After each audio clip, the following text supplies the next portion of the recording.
Ya, ahora sí. Antes de presentarles el tema de la ponencia, quiero introducirlo leyéndoles una frase de quien fue mi maestro, Robert Sowler.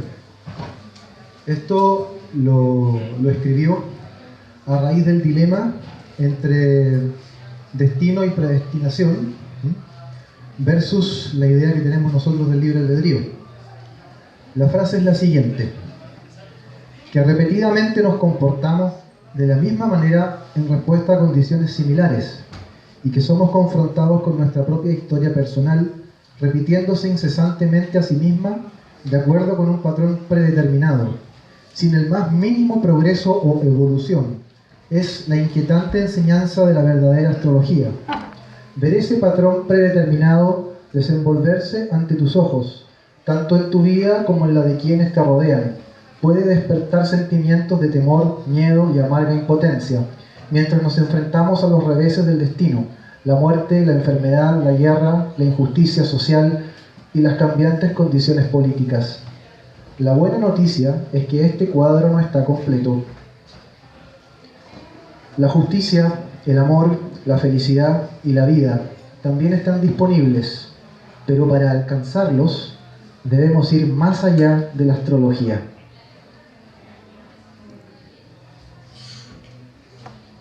El tema de hoy es astrología y magia. Y el dilema que se presenta entre la predestinación y el camino hacia la libertad. Los astrólogos trabajamos con mapas celestes que nos dicen qué es lo que tiene dispuesto el cielo, y si ustedes lo quieren ver así, qué es lo que tiene dispuesta la voluntad de Dios para lo que ocurre a nivel sublunar, donde vivimos nosotros, bajo la luna, en la Tierra. Y les quiero presentar hoy día la visión hermética y tradicional que tiene la astrología, y en particular una aplicación de esta, la aplicación mágica. Vamos a ver enseguida que la astrología no es solamente oráculos, predicción del porvenir, sino que además una suerte de intervención también. Y para eso nos vamos a tener que adentrar en el mundo de la magia, pero de la magia entendida desde la Sophia Perennis, desde la fuente original de la que emana la idea de magia. Así que vamos a primero realizar algunos conceptos filosóficos y ya después nos vamos a entrar en cosas un poco más técnicas. Partimos con eso.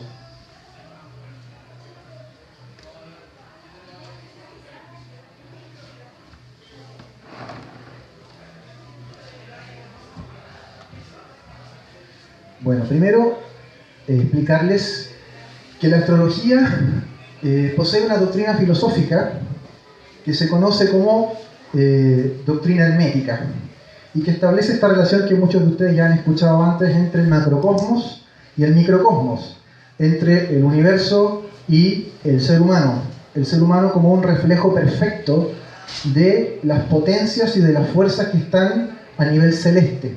Y esa resonancia entre lo alto y lo bajo, entre lo de arriba y lo de abajo, permite entender una cosmovisión que está muy, pero muy alejada de lo que se entiende hoy día por perspectiva científica, por ejemplo, o visión moderna del mundo.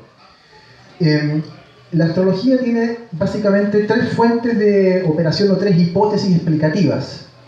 La primera y la más típica de escuchar es la versión causal. La astrología funcionaría en base a algún tipo de radiación o de fuerza celeste que afectaría a los cuerpos que están en la región sublunar, nosotros, seres humanos, animales, plantas, minerales. Y esa visión es la visión aristotélica, es la que plantea Claudio Ptolomeo en el Tetrabiblos, este famoso tratado de 4 libros que es fundamental para un astrólogo tradicional. Esa visión de causa-efecto, ¿no? También la han defendido astrólogos y filósofos árabes como Al-Kindi, por ejemplo, o Abu Mashara. Y es una visión clásica, pero que a mí en lo personal no me satisface para nada. Luego está la segunda posibilidad, que es la explicación sincrónica. distinguir lo sincrónico de lo sincronístico. Ya yo no estoy hablando de Jung, no estoy hablando de la teoría de la sincronicidad junguiana, en ningún caso. Estoy hablando de la sincronía y no de la sincronicidad. La sincronicidad es la coincidencia, dice Jung, entre un evento objetivo del mundo exterior y un evento de nivel subjetivo, de manera que esa conexión causal produce un sentido de significado subjetivo para la persona que percibe ese evento. Yo no estoy hablando de eso, estoy hablando de la sincronía, que es distinta a la sincronicidad. La sincronicidad es la coincidencia entre dos eventos objetivos. En este caso, el evento objetivo, por ejemplo, de una gran conjunción en el cielo, algo que es verificable, está afuera, en el cielo, y, por ejemplo, un desastre natural, como una inundación, o como una luz, un terremoto. Eso también es un evento objetivo. Y cuando esto coincide, bueno, se habla de una sincronía. Y la visión que tienen los neoplatónicos, por ejemplo, la escuela que representa a Proclo, a Jámblico o al mismo Plotino, es que en realidad el cielo no es la causa de los efectos que hay en la Tierra, sino es más bien un reloj que indica el momento en que estas cosas ocurren. Mi reloj en este momento está marcando la hora, ¿cierto? Pero no la está produciendo. Mi reloj no produce el tiempo. Mi reloj indica con sus manecillas la hora. Lo mismo hacen los astros, desde la visión sincrónica. Indican el momento en que las cosas van a producirse, pero no son la causa de esos sucesos en la Tierra. Solamente son los demarcadores celestes, lo que en astrología se conoce como cronocrátor. Un señor del tiempo, el que marca e indica el tiempo, lo apunta. Y luego está la tercera explicación o hipótesis de la astrología, que es la más antigua. Esta se remonta pero a tiempos antiquísimos, por lo menos a los inicios de la cultura acadia y babilonia, que es la explicación mágica o espiritual, puse yo entre paréntesis. ¿Por qué mágica o espiritual? Digo espiritual en el sentido de que hay espíritus, de ahí la palabra espiritual, espíritus, llamémosle genios planetarios, inteligencias celestes, que intervendrían a través de sus propios cuerpos, que son las esferas celestes, intervendrían espiritualmente por su voluntad en los eventos terrenales. Entonces los astros, las estrellas, los planetas serían los cuerpos físicos de entidades inteligentes, 1000 millones de veces más inteligentes que nosotros, y por medio de su voluntad incidirían en los eventos del mundo. Esa es la explicación mágica, y ahí está la idea del paganismo primitivo, al menos no el paganismo, digamos, chamánico me refiero, sino a este paganismo más elaborado, más, culturalmente más civilizado, que sería el de Babilonia, Sumeria, Acadia, los pueblos de Mesopotamia, ¿no? Que fueron de hecho las primeras culturas que se asentaron en el creciente fértil y dieron origen a la idea misma de civilización. Entonces, bueno, ustedes pueden escoger cuál de esas tres les convence, o si ninguna lo hace, bueno. Pero en lo personal, yo decanto más por la versión B y la versión C, una mezcla de esas dos. Y esa visión del mundo es la visión tradicional del cosmos.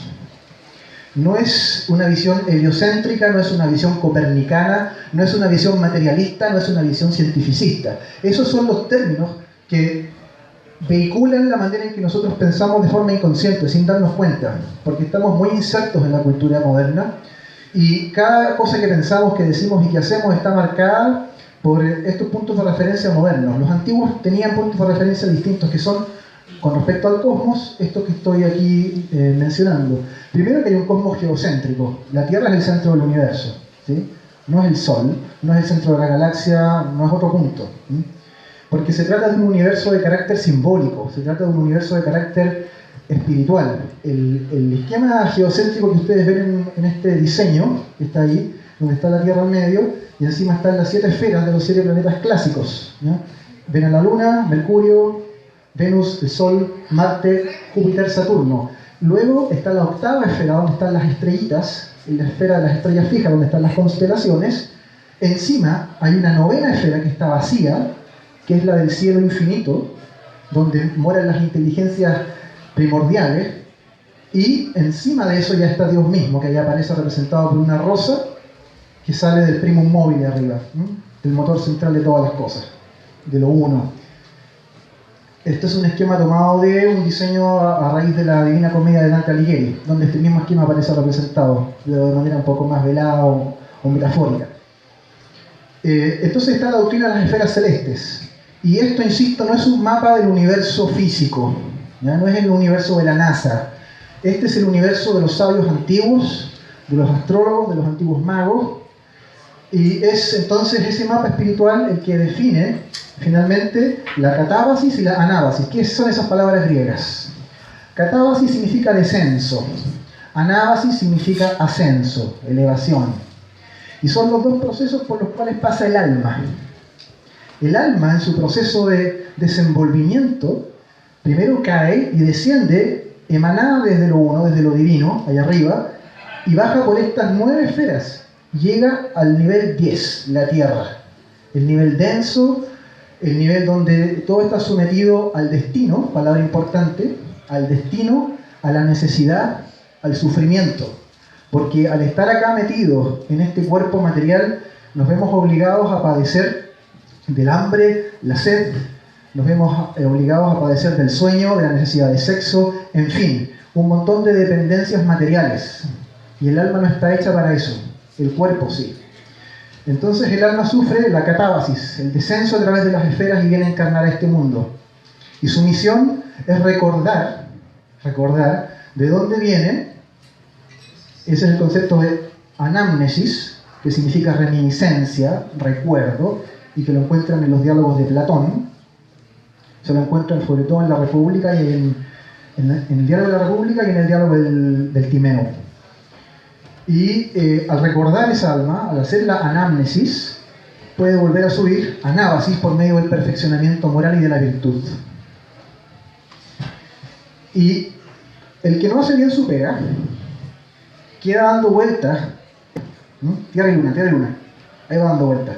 Y eso se conoce como metempsicosis, vulgarmente referida como reencarnación.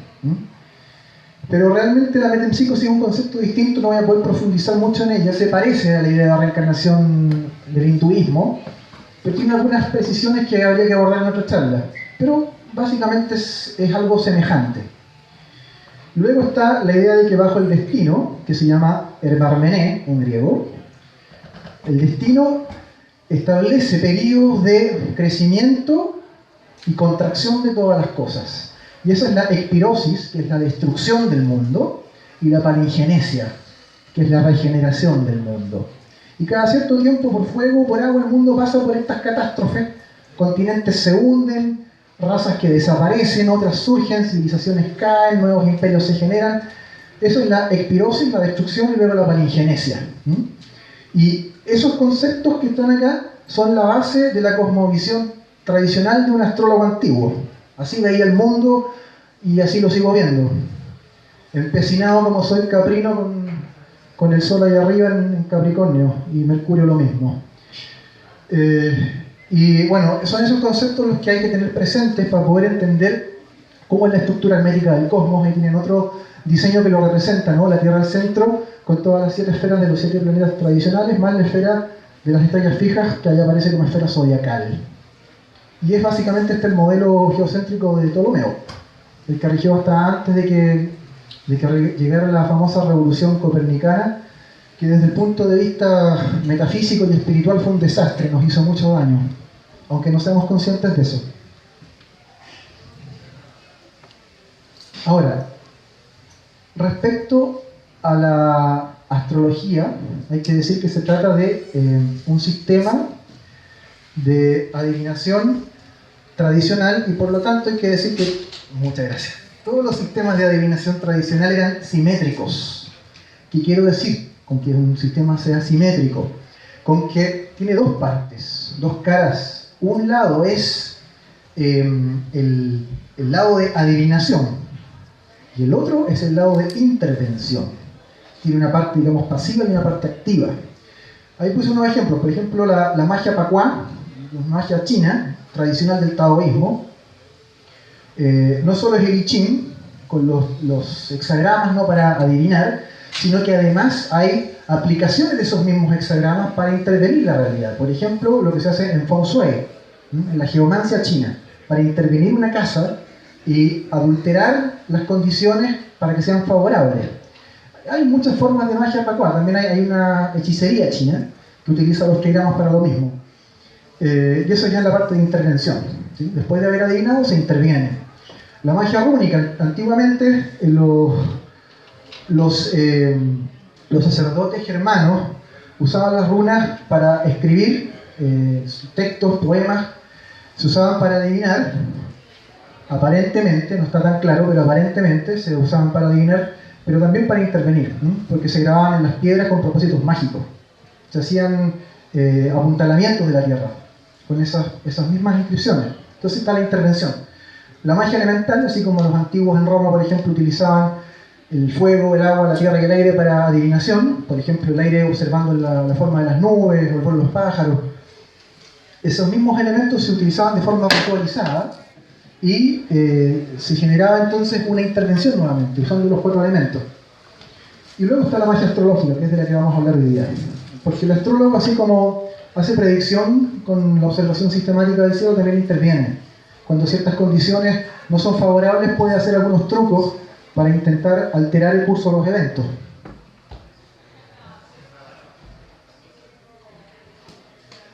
Pero antes de meternos en esa intervención mágica, hay que entender cuál es el concepto tradicional de magia. El concepto de magia, que lo he podido entender gracias a un amigo que está por acá sentado, no lo voy a nombrar porque después me va a arreglar si lo nombro, pero que debe ser la persona que yo conozco al menos en Chile más entendida en zoroastrismo, no creo que haya nadie que sepa más que él. Me ha explicado esto, ¿no?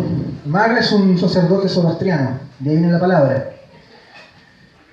La palabra magia proviene del antiguo lenguaje de los persas, del avéstico. Y el maga tenía el Magavan, que es una especie de potencia espiritual que irradia, pero que literalmente significa generosidad o magnanimidad. Y ese concepto de magia tiene que ver con la virtud, si ustedes se dan cuenta, tiene que ver con la bondad, tiene que ver con la luz que irradia un alma, en este caso un alma que está cercana a Dios, la de un sacerdote. De ahí viene magia.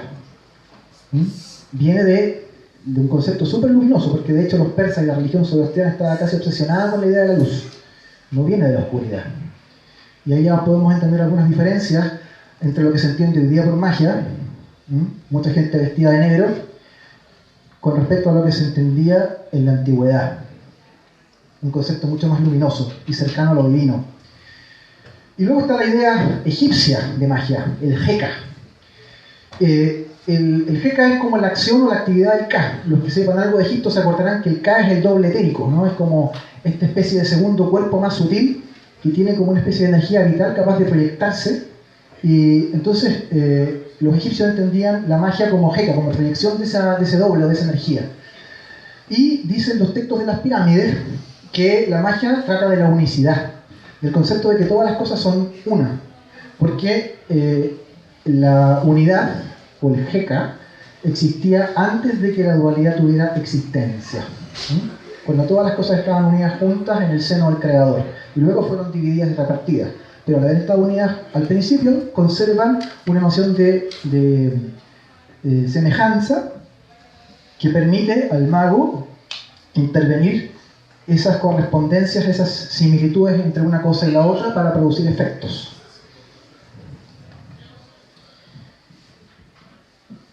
Bueno, ahora vamos a abordar 2 tipos de magia. Podríamos hablar de 500, pero son 2 conceptos tradicionales de la magia que son importantes. Primero, la magia natural, que es la que se practicó mucho durante el Renacimiento, con gente como Marsilio Ficino o el mismo Pico della Mirandola que vamos a citar. Y la magia natural permite la manipulación de las imágenes, como las pinturas, por ejemplo, o las esculturas, son imágenes, la música, ciertos tonos, ciertas escalas que producen cierto efecto psíquico concreto. Ustedes saben que hay escalas musicales que son tristes, hay escalas musicales que son alegres, otras son enérgicas o rabiosas y así. La música tiene un efecto sobre el sistema nervioso. La manipulación entonces de la música, de las imágenes, los aromas, por medio de los saumerios, de los distintos tipos de incienso, que también tienen un efecto sobre el sujeto, y los encantamientos, que le llaman carmina en latín. Los carminas son como canciones, son como canciones que tienen una cierta cadencia, son unas recitaciones que se hacen generalmente susurradas y que producen también un efecto mágico, en combinación con todos esos elementos, ¿ya?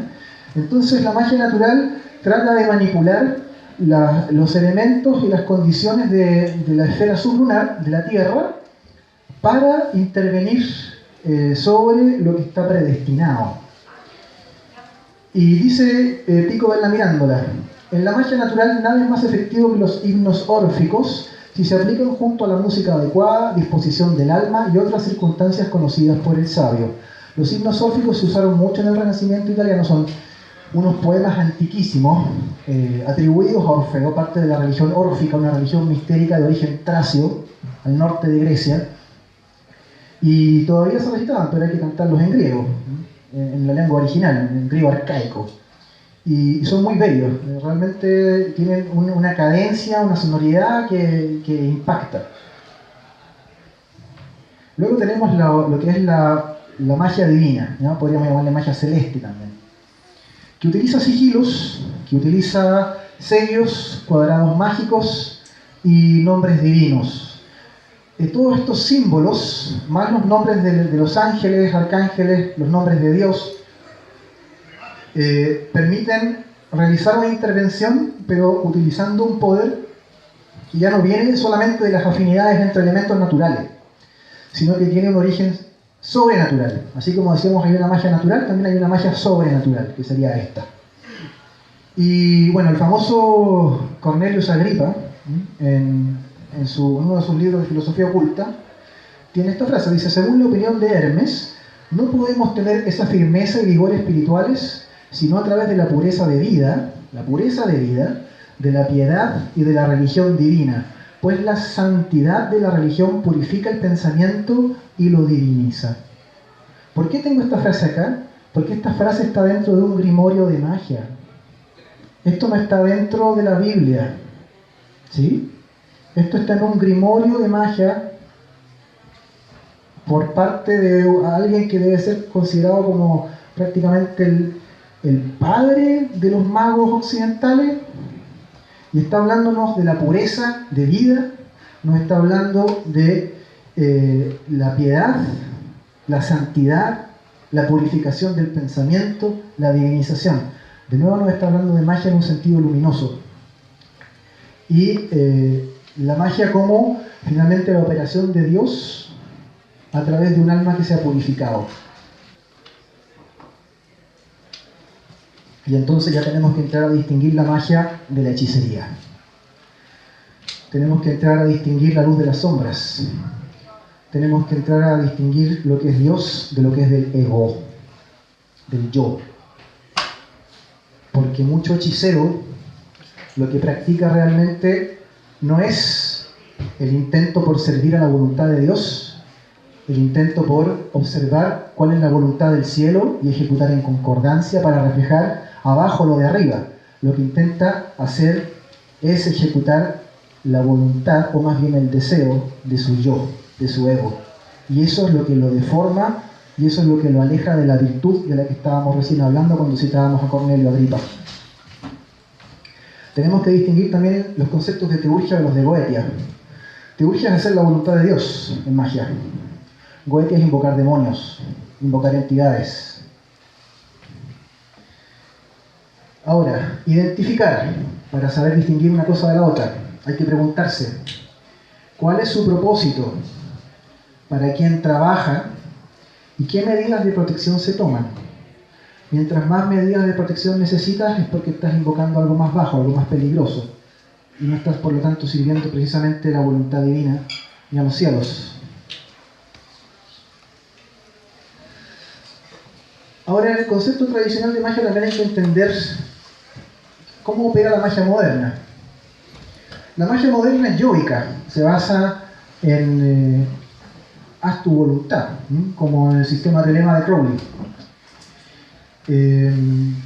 Puede ser también de carácter intrapsíquico, y tener algunas premisas de carácter inconsciente, como en la magia de Austin Oz, y estar por ende muy influida por cuestiones de la psicología, tomada fundamentalmente del psicoanálisis cuando se habla mucho del inconsciente. Está basada entonces en la voluntad humana, como decíamos, en el psiquismo inconsciente y también en el relativismo individualista, porque hay sistemas mágicos que toman de aquí, toman de acá un poco, según lo que le convenga al hechicero. Y entonces lo que se hace finalmente es subrayar la condición del individuo que termina ejecutando su propio deseo. Pero la magia tradicional tiene un componente que es más trascendente, que observa primero el cielo antes de hacer algo en la tierra, de acomodarse a la voluntad de Dios o de los dioses, como prefieran llamarlo, a la voluntad del cielo. Y por eso digo que es trascendente. Digo que es animada, entre comillas, porque plantea la idea de que está todo lleno de alma, de ahí animada, todo está lleno de ánima. Digo que está influida por la metafísica y no por la psicología, porque sus bases se pueden encontrar en el pensamiento de Platón y en el pensamiento de Aristóteles, fundamentalmente ahí. Y por lo tanto tiene un fundamento en la sujeción del mago a la voluntad de lo divino, no a la voluntad personal, a la voluntad divina, que está expresada en el orden celeste, en cómo se mueven los cuerpos celestes, y es lo que los astrólogos medimos finalmente, ¿no? Esa voluntad divina que se manifiesta en este lenguaje que tiene Dios, en donde el fondo negro del cielo funciona como un papel oscuro, en donde esa voluntad celeste se expresa y se escribe con tinta de luz, que son los astros. Y algo muy importante, la magia tradicional está expresada, esa potencia que tiene, en la cualidad del tiempo. Quiero que recuerden esto, la cualidad del tiempo. Nosotros tenemos la idea de que un minuto es igual a otro. Queda lo mismo. Juntémonos a las 3, a las 4, a las 5, es lo mismo. Un astrólogo no piensa así. En astrología el tiempo tiene cualidad, no solo cantidad. Cualidad significa que hay momentos oportunos para lograr o hacer algo y hay momentos que son inoportunos o desastrosos para hacer o lograr algo. El tiempo tiene cualidad. De allí que no quería empezar antes de las 3. Sobre la cualidad del tiempo, una cita tomada del libro de Eclesiastés, capítulo 3, versículo 1, la famosa Biblia. Hay un tiempo señalado para todo y hay un tiempo para cada suceso bajo el cielo. Está en las Santas Escrituras, incluso aunque la Iglesia lo niegue.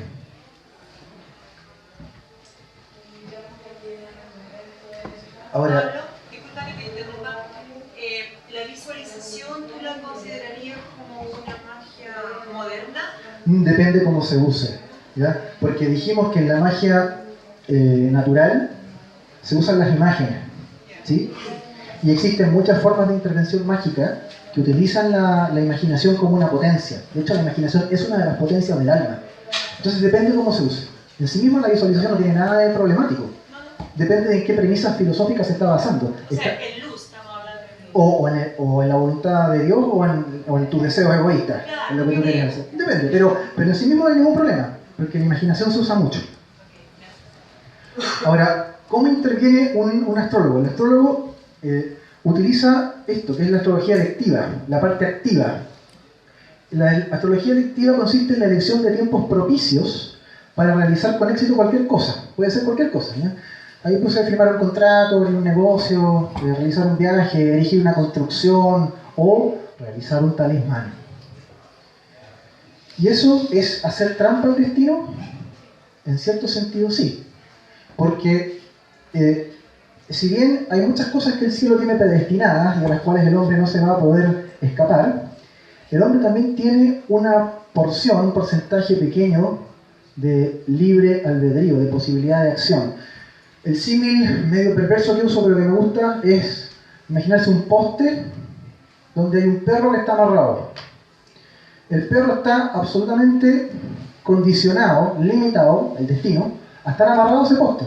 No puede ir donde él quiera, excepto por la longitud de la cuerda que lo amarra. Entonces esa cuerda le va a dar un radio donde puede moverse.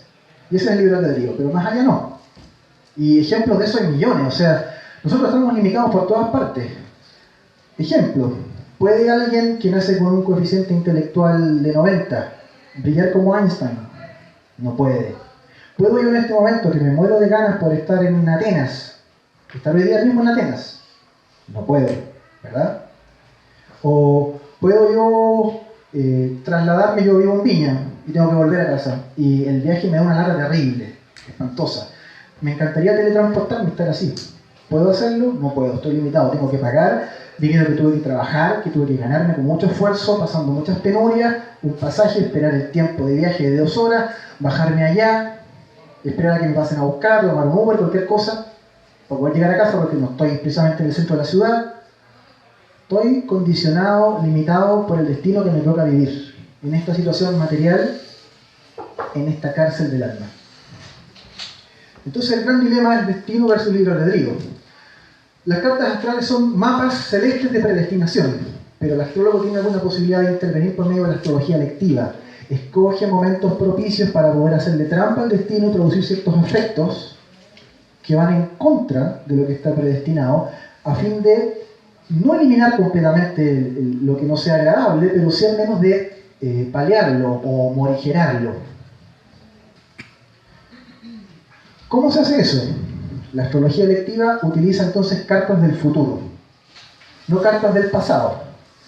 Uno se adelanta, dice, bueno, veamos cómo va a estar el tiempo, la cualidad del tiempo celeste en un mes, en 6 meses, en 1 año, en 2 años, y vamos a escoger una fecha, un lugar y una hora exacta en donde los cielos son propicios para poder efectuar algo que me ayude o que ayude a un consultante.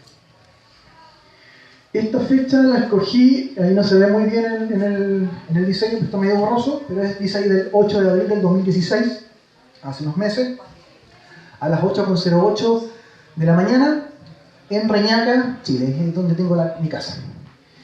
Y lo que ustedes ven ahí es una carta lectiva para Talismán del Sol. Los astrólogos hacemos talismanes para intervenir. Los talismanes son como concentraciones de la fuerza celeste y un cuerpo que permite que se encarne ese espíritu o esa inteligencia divina del cuerpo celeste en un elemento físico. Y ese elemento físico se porta encima de uno para producir un efecto. Es como llevar una fotografía del cielo con toda su potencia, con toda su fuerza, dentro de un objeto. Y ese objeto portarlo encima. Entonces, bueno, ahí lo que ustedes pueden ver es que el Sol está exaltado en Aries, en conjunción exacta, partil y precisa con el ascendente del momento. Ven además que la Luna, que es súper importante en astrología electiva como en Horaria, está en exaltación también dentro de Tauro. Y tenemos entonces un momento propicio para poder elaborar un talismán solar. La siguiente carta, esta que está apareciendo ahora, es un talismán de Marte. Vemos nuevamente que tienen ahí a Marte exaltado en Capricornio, también en conjunción partil y exacta con el ascendente del lugar. Y nuevamente la Luna está bien asegurada porque está en su regencia de Cáncer, en una oposición aplicativa a Marte. Y entonces tenemos un momento ideal para poder hacer un talismán marcial, un talismán de Marte. Ahora, ¿cómo son los talismanes? Aquí los tienen ustedes. La primera carta mostraba un talismán del Sol. Ahí está el talismán del Sol. Se basa en imágenes. Este es un talismán de plata del Sol exaltado en Aries.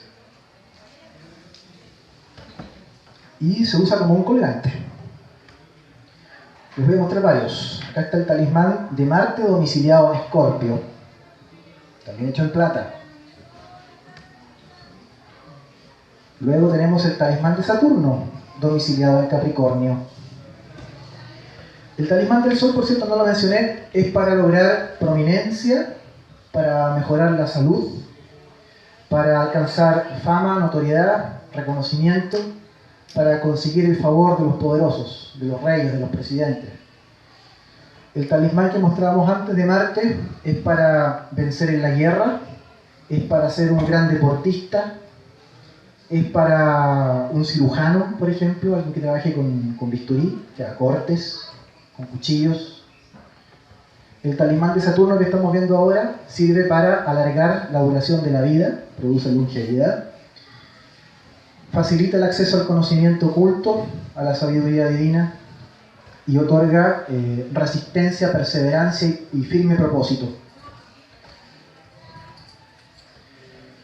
Ahí tienen ustedes el talismán de Júpiter, domiciliado en Sagitario, un talismán que genera prosperidad, magnanimidad, dulcifica el carácter, para los que son un poco idiotas. Hay hartos de esos por aquí, lo voy a contar. Y también potencia la capacidad de enseñanza. Esto es súper bueno con un profesor, por ejemplo. Ahí tienen ustedes ahora talismanes no de los planetas, sino de las estrellas fijas. Ese es el talismán de Algol, que es la estrella más maléfica del cielo, la nefasta total, pero con la cabeza de la medusa. Pero al usarlo como talismán, ese está hecho en bronce, lo que hace es que actúa como un espejo frente al mal.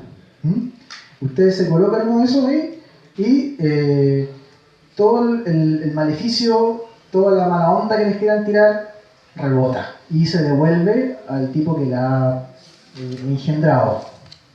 Es un talismán de protección. Después tienen ustedes aquí otra estrella fija, el talismán de Spica. Esta es la estrella más benéfica del cielo, es la estrella maravillosa.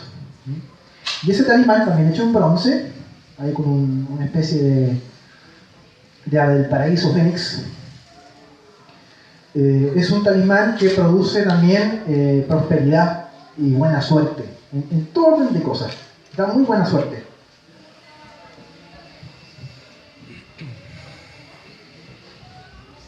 Aquí hay una versión ya no en colgante, sino en anillo. Es un talismán de Venus, ¿no? Para el amor. Así que los que andan peleados con Afrodita pueden usar un anillo como ese. Pero a mí no me gustan mucho los talismanes de anillo porque los encuentro ostentosos. La gente se da cuenta que alguien lleva un talismán, porque no es un anillo muy bonito tampoco, si se dan cuenta, no es muy agraciado. Pero lo importante no es su belleza como artesanía, ¿no? Su importancia es el espíritu celeste que carga dentro, la potencia divina que está manifiesta. O sea, es la fotografía del cielo con toda su carga energética, entre comillas. No me gusta mucho esa palabra, pero la voy a usar. Y eso se encarna, se mete ahí adentro. Y luego se transfiere al portador, a su dueño. Estos objetos, por supuesto, hay que tratarlos con una veneración y un respeto tremendo. No es para tenerlo en el joyero, digamos, tirado ahí con el resto de las alhajas. Esto es otra cosa. El problema es que los talismanes de metal son difíciles de hacer. Si yo les contara, no lo creerían. Pero se necesita ya no de un orfebre, se necesita de un tipo que maneje metalurgia y que trabaje muy rápido, pero esto no se puede hacer con un buril, no se puede hacer con estos ácidos, o con cera perdida, con estas técnicas que usan los orfebres. Se necesita hacer esto con un molde y luego vaciar el metal caliente en el molde, pero tiene que estar rápido, debido a que los talismanes tienen un tiempo preciso. O sea, hay un tiempo en que se inicia la influencia y un tiempo en que se termina, y ese tiempo no suele ser más de 15-20 minutos, si tienes mucha suerte 30. Y obviamente un orfebre no puede hacer una cosa como esa en 30 minutos, ¿verdad? Entonces hay que hacerlo de manera rápida. Y si yo les contara las decepciones que he tenido con gente que trabaja metales, me han estafado con plata, todo es un desastre, es súper difícil. Entonces, ¿qué es lo que se hace la mayor parte del tiempo si no tienes a alguien de confianza que trabaje en metal? Se utilizan los talismanes en otros materiales, desde el papel, como el que está ahí. Ahí tiene usted un talismán de la luna, con el cuadrado mágico de la luna, más abajo el sigilo, los sellos y los nombres angélicos que corresponden a la esfera de la luna. Se puede hacer en papel, ojalá un papel de muy buena calidad, ojalá el papel más caro que uno pueda encontrar. porque también hay que darle importancia y hay que darle respeto al talismán. No puede ser una hoja de estas vulgares con las que uno imprime cualquier basura. Tiene que ser el papel de mayor calidad, el más caro, el más fino que se pueda encontrar. Después, bueno, está ahí el ejemplo del talismán de Júpiter, también con su respectivo apoderado mágico, los nombres angélicos, los sellos y los sigilos.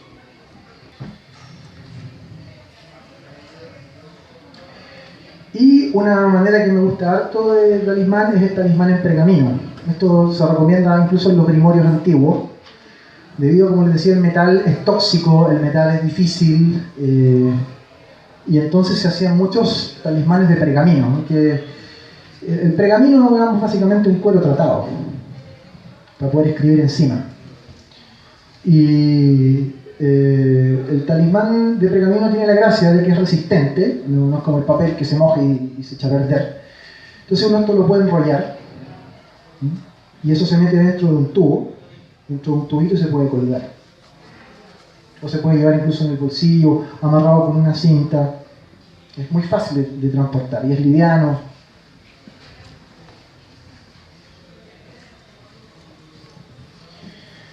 Pero estas aplicaciones son aplicaciones contingentes para solucionar cosas puntuales. No es lo más interesante de la magia astrológica. Lo interesante realmente está en esto otro, en la teurgia. Hablamos de teurgia y goetia recién. Metámonos un poco en la teurgia. La alta magia, o teurgia, ¿qué es lo que hace en términos, vamos a usar el lenguaje de Aristóteles para entenderlo? ¿Qué es lo que hace la alta magia? Establece una relación del alma, del mago o del astrólogo, con los universales. ¿Qué son los universales? Son los principios metafísicos. Son las ideas matriz que están en la mente de la divinidad. La primera emanación desde lo uno, dice Plotino, es el nous. Y el nous es el intelecto. La traducción correcta es intelecto, pero hoy día entendemos por intelecto cualquier cosa. Hoy día se entendería mejor si se traduce nous como mente, mente divina, y la gran mente. Y en la gran mente están los verdaderos arquetipos. No, por favor, los arquetipos junguianos, no estoy hablando de psicología, estoy hablando de filosofía tradicional.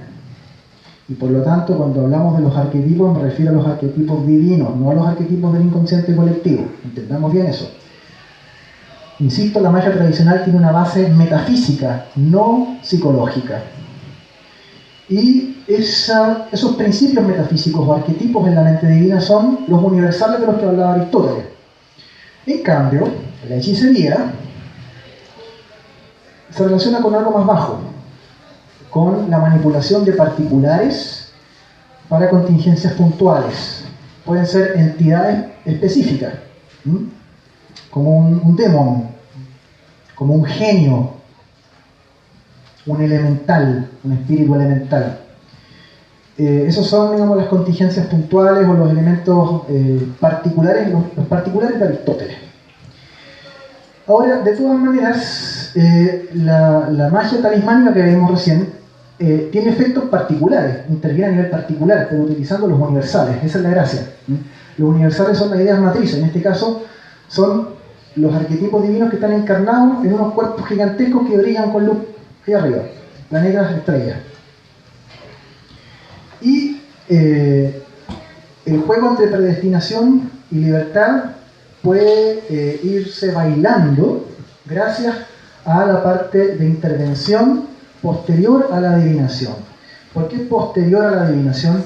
Porque uno jamás, si se lo va a tomar en serio esto, puede hacer un talismán o una intervención mágica sin haber evaluado primero la carta natal del sujeto, es decir, lo que está predestinado para él desde su nacimiento, y sin haberse asegurado además que esa persona va a utilizar el talismán como corresponde. Por lo tanto, no es llegar y yo tengo plata, te compro un talismán. Eso no es ético, eso no es virtuoso, eso no es moral. Y eso un astrólogo no lo hace jamás si es que de verdad se toma con respeto su arte y su ciencia. No juega con eso.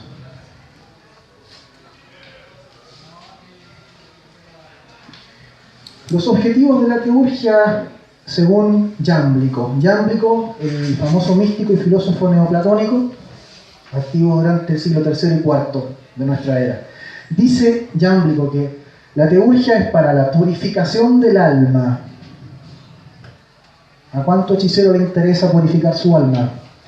Para liberarse del destino, para salir de la prisión material, de esta cárcel, porque no sales del destino mientras tengas un cuerpo, tienes que morir para salir del destino. Entonces, liberación del destino, ¿cómo? Por medio de la unión con los dioses. Los dioses son esas ideas matrices, los universales, los arquetipos generalmente divinos.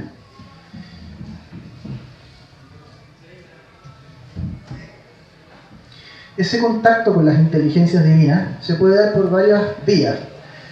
Ya en los libros de filosofía oculta de Agrippa se habla de una cábala práctica o de una magia cabalística, de alguna manera, porque en la cábala están los nombres de las grandes inteligencias y de las grandes potencias celestes.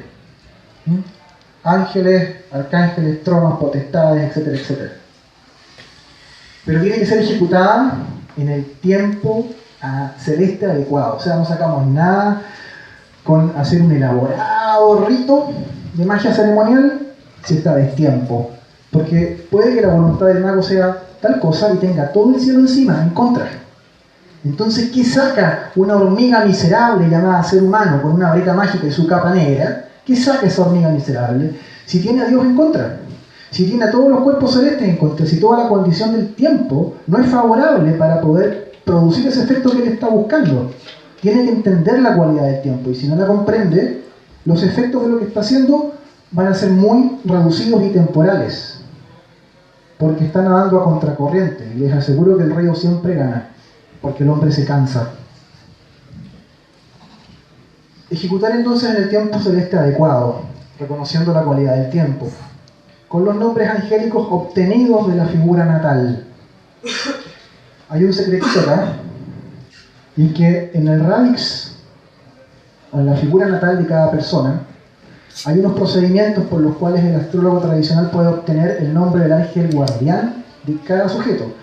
Y el ángel guardián viene a ser algo así como la identidad espiritual o el doble espiritual que tiene todo sujeto, que le espera para unirse a él tras la muerte, si es que lo ha contactado en vida, o si ha llevado una existencia virtuosa, si ha buscado el bien por sobre todas las cosas. Y ese nombre angélico es personal, único e intransferible. Cada sujeto tiene el suyo propio. Y hay un procedimiento de orden matemático, cabalístico, para sacar, extraer el nombre de ese ángel guardián y utilizarlo en silencio.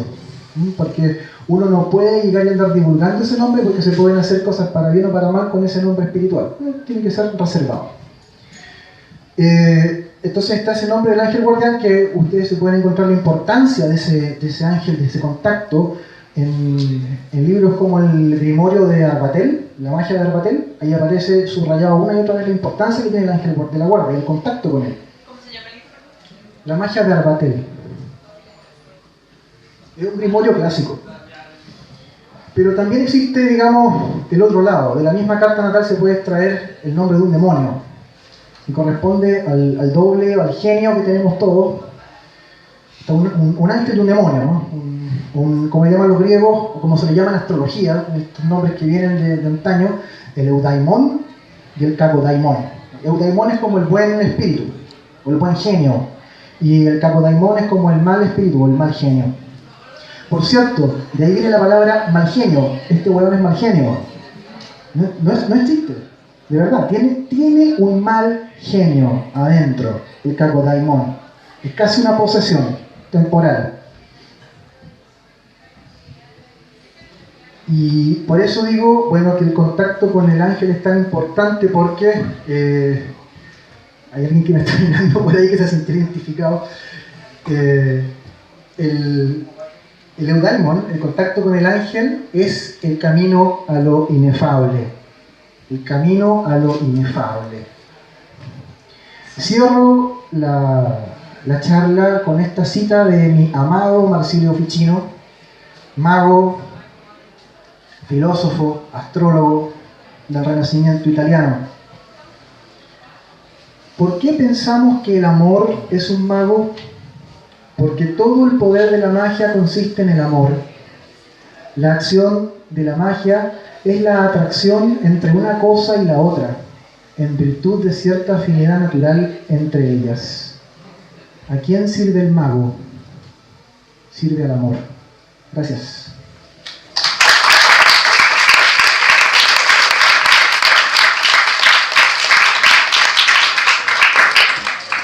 Preguntas, comentarios, críticas, escupos, todo. ¿Qué se puede diferenciar de la magia de la brujería? Mira, yo creo que deberías preguntarle a un amigo que está sentado por ahí, experto en eso, pero el concepto de brujería es bien complejo, ¿ya? Y para hablar de brujería había que meterse en cómo la entendía la Iglesia Católica durante los juicios y las condenas inquisitoriales, que no... Porque es que sí, el concepto de brujería viene de ahí, ¿ya? De bruja, quién es bruja, quién es brujo. Entonces había que hacer, para poder entender el concepto hay que hacer un análisis histórico, ¿ya? Y no es un concepto que de hecho no ocupé justamente por eso, ¿ya? No, porque no me gusta el concepto mucho, la verdad, pero es un hecho histórico, o sea, se habló de brujas y brujería en un momento, justamente. Y la otra, tú mencionaste distintos tipos de magia, ¿no es cierto? Por el tema de la astrología, pero la nigromancia o la oniromancia, ¿en qué lugar cabe esto? Insisto, lo mismo que le decía a la dama acá que me preguntaba por la visualización. Todo depende de los principios que están detrás de la operativa. Tú puedes hacer operaciones con muchos elementos, con sueños, por ejemplo, como dijiste, nigromancia, ok. O invocar espíritus, y iniciar nigromante, ok. Pero ¿para quién estás trabajando? ¿Sobre qué principios metafísicos estás operando? ¿Cuáles son los límites morales de lo que estás haciendo? Eso es lo que va a definir de qué tipo de magia se trata, no tanto la técnica en sí. Ahora, evidentemente, cuando tú trabajas con principios de orden metafísico tradicional y estás sirviendo a lo divino y te preocupas de la cualidad del tiempo, hay ciertas herramientas que no vas a poder ocupar. Seguramente no vas a poder hacer como en la Goetia, y no vas a poder empezar a invocar espíritus del inframundo y ponerte como 15 círculos alrededor para protegerte.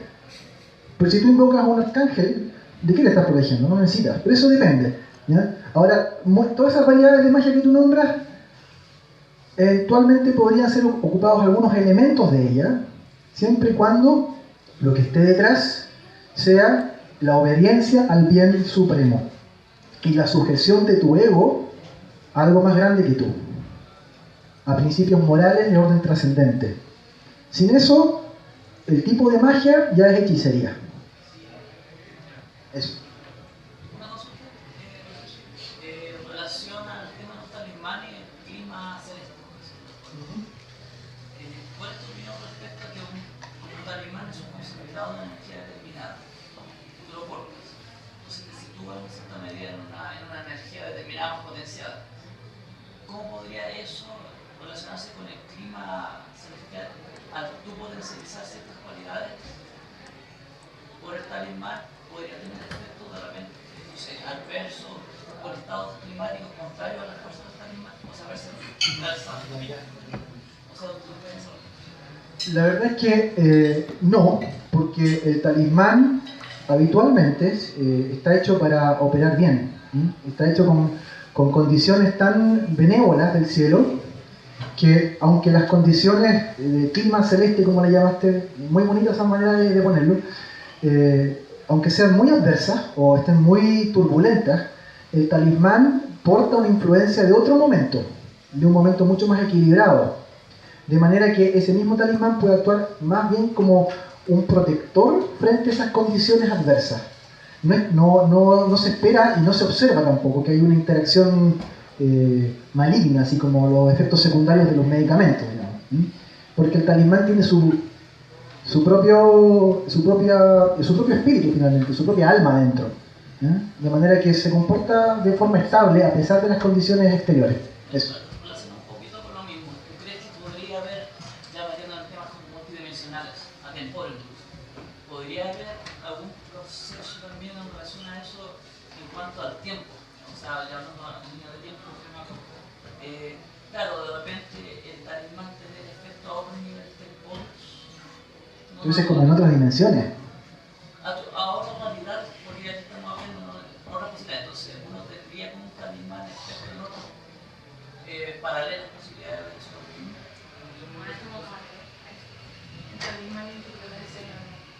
Mira, el talismán... Entonces podrían afectar a otras posibilidades de dimensiones si uno piensa en eso. Sí, o sea... Pero ¿cuál es tu visión respecto a eso? ¿Hay algo? El talismán está hecho para operar en varios niveles simultáneos. No solamente en una cuestión puramente material o física, por ejemplo, ya para darme riqueza, supongamos, ¿no? Sino que también produce incluso un efecto a nivel del genio de la persona, ¿no? Por eso decíamos que hay un talismán para los que tienen más genio. Entonces hay varios niveles que son afectados, pero generalmente son niveles psíquicos y físicos, ¿no? Como el nivel primario, básico, denso, y el nivel inmediatamente superior, el nivel más psíquico. Claro, y ahí hay muchas posibilidades, sí, pero sí, digamos tiene un efecto bastante amplio, que puede afectar varias áreas de forma simultánea. Me dicen que me tengo que ir, así que alcanzo a responder una sola pregunta más y cortita. Según tu interpretación, ¿qué potencial mágico tienen los eclipses? Los eclipses.